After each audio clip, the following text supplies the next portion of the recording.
What's up, Milfa Man? Week 12 recap. Finally, people are starting to fall off. You have Rican, who hasn't won a game in the last 5 contests. He's still in 12th place. Now just 2 teams at the top of the dog pile. If we look and see what the top division is right now, if we're just going to rank the divisions by the top 2 teams in each division, the Breast division comes in 3rd, led by White Boys and No Pain. Cow division comes in 2nd, led by Ante Up and Jeffy Boys. And then you've got the Nut division, led by Swear to Drunk and Better Call Hall. Let's get into this. Ante Up versus Wreaking Havoc. Ante Up at 215, Wreaking at 105. He got beat by more than 100 points, and he scored 100. That is embarrassing. This guy goes 2 weeks in a row now, scoring over 100. And what does he get for it? His opponent scores 215. It's almost unfair that he has Saquon Barkley on his team. 36 points for the quarterback, 46 points for Saquon Barkley, 21 points for Pollard, 22 from his wide receiver, 23, 20. This guy is like going nuts. The other half of his team were all on buys. Ante Up completely smashes Wreaking Havoc, smashes any hope. Like, this guy's not even making the playoffs, but you had to do this to him. Ante Up rises to 8-4. Wreaking falls to 4-8. Ante Up holds the number 2 seed in the league. Next, we've got White Boys versus Somebody Save Me. White Boys takes this one, 126 to Somebody Save Me's 90 points. White Boys rises to 7-5, and Somebody Save Me falls to 6-6. Somebody Save Me is holding tightly onto his last seeded spot in the playoffs. White Boys pretty good, holding steady at spot number 5. Somebody Save Me, his team didn't show up at all. Why did you draft like this? Half of his team had a bye week on week 12. You can still make the playoffs. 2 wins definitely gets you in there. Next, we've got Zombies versus Swear to Drunk. Swear to Drunk with 196, Zombies with 103. He just got beat to smithereens. At one point, Zombies was seeded 8th. He had a chance at the playoffs. Now he falls to 5-7, and he's seeded number 10. He's going to have to win out to have a remote chance at making the playoffs. And Swear to Drunk is safely nestled in the playoffs. Seeded number 1. He's 8-4, and his team is just smashing right now. He did all this, and Ja'Marr Chase didn't even play. So you're telling me you scored 196, and Ja'Marr Chase had a bye week? That's a problem. If the season ended today, it would be possible to see Swear to Drunk versus Ante Up in the championship game. And honestly, who doesn't want to see that? Next, we've got No Pain versus Afternoon Delight. Afternoon, true to his word, goes ahead and smashes No Pain, No Gain. Afternoon Delight rises to 5-7. Bruce falls to 6-6, and he holds on to the number 6 spot. Next, we've got CDs versus Better Call Hall. CDs takes his one at 137 against 100 for Better Call Hall. Another manager who is unwilling to close the door on the season. Keeps his season alive. He's ranked number 9. He's at 5-7. Better Call Hall falls to 7-5. He falls out of the number 1 spot into the number 3 slot. It's not looking good for Better Call Hall, I gotta say, this close to the playoffs. I think I called your team championship caliber. For you to score 100, it just makes me look super bad. Last, we've got Jeffy Boys versus Abre. Jeffy Boys at 152, Abre at 112. My team just took him by storm to take my record to 7-5, improving my team seed to number 4. Abre falls to number 11 at 4-8, and he joins the only 2 teams with as bad a record as 4-8 in the league. Now for our look ahead, let's look at week 13 and give some predictions. So let's start with Jeffy Boys versus White Boys. Jeffy Boys has scored an average of 130 points per week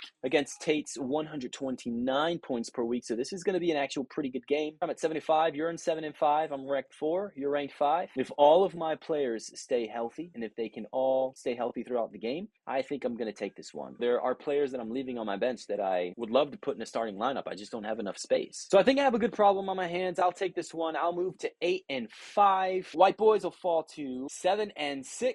He'll be in jeopardy of falling out of the playoffs. Next, we've got CDs versus Abre. CDs is projected to score 118. Abre is projected to score 127. But do I think that the magic can continue for CDs? Abre has the pieces that he needs to win this game. If he plays the right players, because he's got a strong bench and manages his team well, I think he's going to take this one convincingly. After week 13, CD's playoffs hopes are going to be shattered. Abre will go to 5-8. He's still going to be out of the playoffs by a long shot, and CDs will be kicked out of the playoffs. He'll be at 5-8 and join the sore few at the bottom. Next, we've got No Pain, No Gain versus Wreaking Havoc. Wreaking Havoc has just gone from bad to worse. He's at a 5-game losing streak. He's just not very good. No Pain will take this one. If Bruce loses to Wreaking Havoc, he's going to lose the first game in the playoffs. There's no way you can lose at this stage in the game to a team like Wreaking Havoc and expect to go anywhere in the playoffs. You have to take this one. The consequences are dire. No Pain will go to 7-6. Rican will fall to 4-9 and be the laughingstock of the league. Zombies versus Afternoon Delight. This might in fact be the game of the week. Both of them at 5-7. Zombies at seed 10. Afternoon Delight at seed number 8. I don't think either of these teams' playoffs chances are through. I do think it comes down to this. So both teams are fighting for their playoff chance. So as far as who's going to win this, I think it comes down to who wants it more. Throughout the season, Zombies has not wanted it enough. While there were times where I was skeptical of whether Danny wanted it at all, Danny has shown that he has come to play. I think that he's going to outscore Zombies simply because he wants it more. Danny will take his team to 6-7. He will inch his team that much closer to a miracle run to the playoffs. Zombies will fall out. You might win the toilet bowl. That's about all you're going to win. Next, we've got Ante Up versus Better Call Hall. Ante Up, seed number 2 at 8-4. Better Call Hall at 7-5, seed number 3. So we've got a good game here. Ante Up last week showed that he can score a monstrous amount. Better Call Hall showed that he, again, is very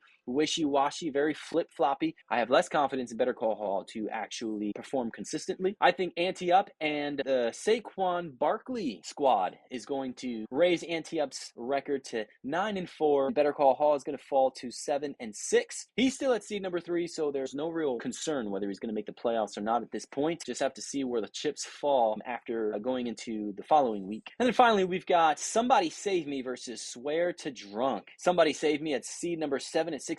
He is fighting for his playoff hopes. Swear to Drunk, seed number 1, 8-4. It is not a good time for Somebody Save Me to be facing Swear to Drunk. Put in whatever troops that you have, and you better hope that they're at their best, because that's the only way that you're going to beat Swear to Drunk and keep your playoff hopes alive. You cannot lose this game. Hold on tight to that 7 spot. That being said, I do think that Swear to Drunk is going to best you. Swear to Drunk will move to 9-4. He'll hold on to his number 1 spot. Somebody Save Me is going to fall to 6-7. It's very possible he'll fall out of the playoffs and have to pull some strings to fall back into the playoffs for the last week of the season. All right, fellas, have a happy Thanksgiving. Enjoy the games.